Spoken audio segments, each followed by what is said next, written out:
doing? Good to see you all again. I have no opening speech. I'm happy to take whichever questions you guys would like to have. What's the impact that the new measures on foreign students will have on housing? What's sort of the measurable, what will Canadians see as the result of it? So from my perspective, it's important for me not to lose focus on the need to continue to build more homes as quickly as we possibly can. Regardless of the impact of the recent measures, the mission for me remains the same: to advance measures that are going to make it easier to build homes. However, we do see that there's certain pockets of the country that have seen significant increase in population growth as a result of institutions taking on more students than they could handle. I anticipate, as you see in some of those communities, fewer students that may come to Canada. As a result, you may see some pressure alleviated. I want to make sure that when we see this roll out in practice, we have an understanding of what the impact is going to be, and it may be very different in some provinces that don't have the same tradition of bringing as many international students as others. But I think in certain pockets of the country, the Peel region, for example, you may end up seeing a bit of an alleviation of the pressure that people have seen as a result of the significant influx of international students over the past few years. So alleviation of pressure on the rental market, on like what do you mean? So I anticipate that it'll have an alleviation of pressure on the rental market. The precise impact we will know once we actually see a change in the numbers over the next couple of years. But to the extent that in one market it may be rental, there may be different patterns around home buying in other parts of the country. So market to market, it will vary, I expect, given the local dynamics that play out. Est-ce qu'il faut les arrimer avec la construction de logements? Est-ce qu'il faut faire un lien entre les deux? Juste répétez plus long, s'il vous plaît. Les seuils d'immigration, est-ce qu'il faut faire les niveaux d'immigration? OK, le niveau, oui, oui. Est-ce qu'il faut faire un lien avec la construction de logements? Oui, j'ai expérience dans les deux dossiers et c'est très important pour comprendre l'impact de la croissance de la population dans les marchés du logement. C'est très important de comprendre. Il y a deux systèmes dans le système d'immigration partout dans notre pays. Les résidences permanentes et les résidences temporaires. Les processus pour déterminer le niveau d'immigration pour les résidences permanentes, c'est un exercice annuel avec beaucoup de parties prenantes qui ont donné les perspectives des provinces et territoires, des organisations, des employeurs et des autres organisations aussi. Quand nous développons des niveaux d'immigration, nous considérons la croissance des populations et chaque année. C'est pourquoi nous développons des programmes avec la capacité régionale, par exemple le programme pour les communautés rurales et du Nord, parce que il y a des communautés avec la capacité absorptive et c'est important pour utiliser ces capacités pour expérimenter la croissance économique qui accompagne la croissance des populations. Mais la situation dans les programmes temporaires est différente. Dans les programmes temporaires, par exemple, les programmes pour les étudiants internationaux, c'est une décision pour des provinces pour choisir des institutions qui utilisaient le programme. Le gouvernement fédéral n'a pas la juridiction pour sélecter des institutions parce que l'éducation, c'est la juridiction de la province. Aussi, il y a un rôle clé pour des institutions. Quand des institutions et des provinces ne choisissent pas de limiter le nombre de personnes qui arrivent dans le système temporaire, c'est important pour le gouvernement fédéral d'utiliser des mesures que le ministre Miller a annoncées aujourd'hui. Ensuite,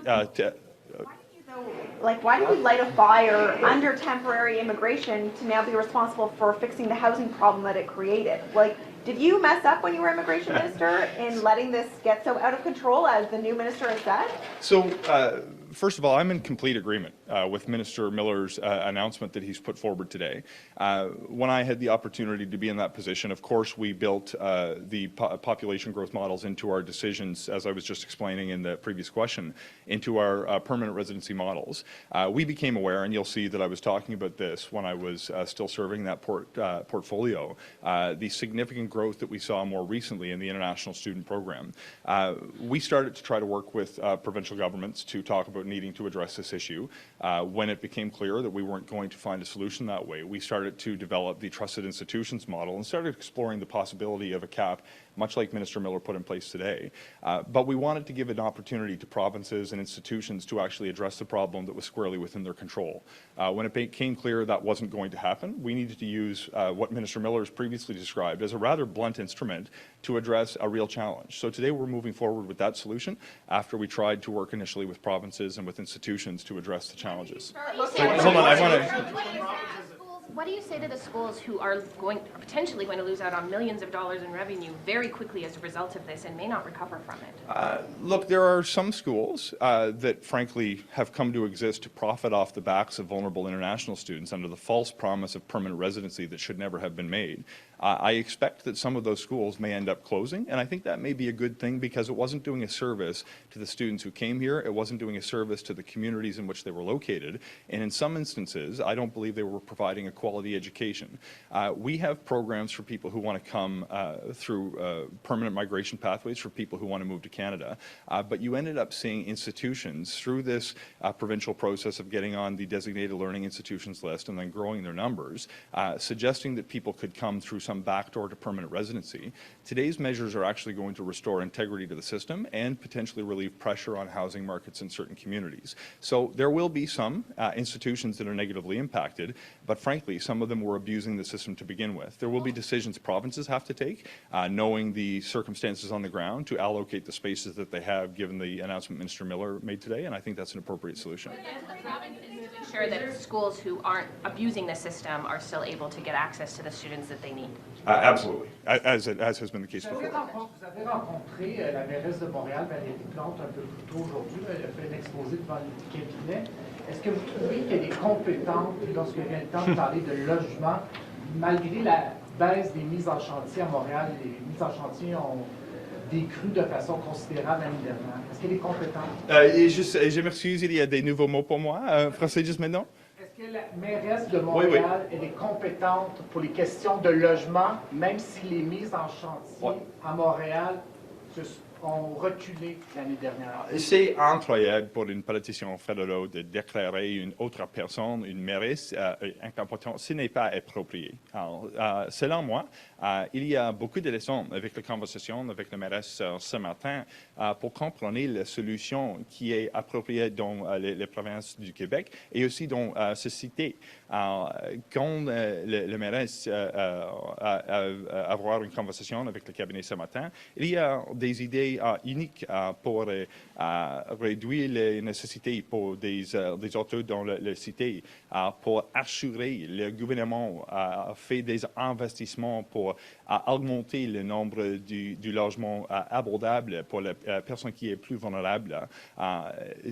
Les perspectives et une personne qui considérerait des enjeux et qui est compétent. Ce n'est pas approprié pour une politicien fédérale de déclarer une autre personne incompétente. Sorry. When did you first consider a cap? When you think about student housing, you often think about a lot of people in sharing one house together or people with smaller apartments. I'm wondering, keeping that in mind with like multi-unit housing like that, how much can this actually move the needle in terms of the solution?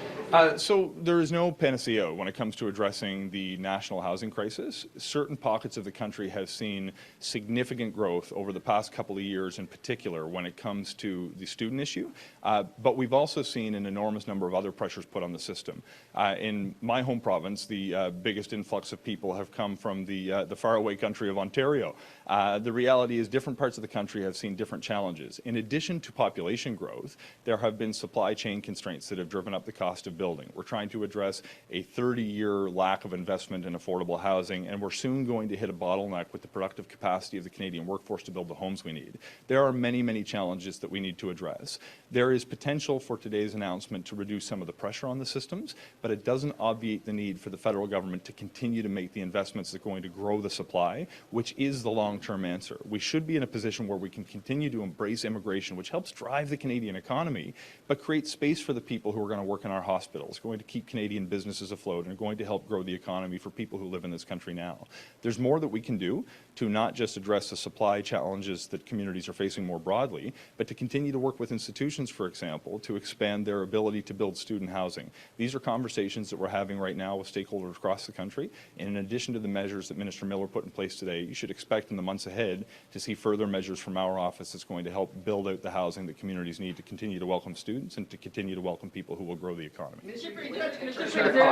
Thinking about a cap, you mentioned when you were in immigration, Minister, this was a consideration. When did that? Yeah, so first, we would have, I was talking about this challenge near the end of my time in immigration publicly. For the months leading up to that, we were having conversations with provinces and territories and organizations that represent institutions. We were starting to explore the range of options at that time, and we made a decision we wanted to work with provinces and territories and institutions in the first instance. But around that time, as we came up closer to the end of my tenure, we started thinking about what are the other options in case this isn't something that works out. CAP would have been amongst the different options that we were considering at that point in time, but it was our preference to see if we could actually work with the players who had the ability to address these challenges within their jurisdiction at the time, to give them the opportunity to do that. It seems that things have, from that time until now, they've continued to see growth beyond what certain communities could handle, and that's what justified the decision to use this particular suite of measures that Minister Miller announced today. Provinces and territories. Vous avez été pointé du doigt par M. Poilievre parce que c'est vous qui étiez le ministre de l'Immigration par le passé et apparemment les fonctionnaires vous auraient averti qu'une hausse des seuils d'immigration aurait eu un gros impact sur la crise du logement. Alors, est-ce que vous acceptez une part du blâme parce que vous étiez ministre de l'Immigration par le passé? C'est OK si j'ai posé une réponse en anglais. C'est difficile en français pour moi. Look, I come from small town Nova Scotia. I've been through 3 elections. In every single election, one of the things I hear from people on the doorstep is we don't just want to hear you trash your opponents, we want to hear what you're actually going to do. Right now, my focus is on building more homes.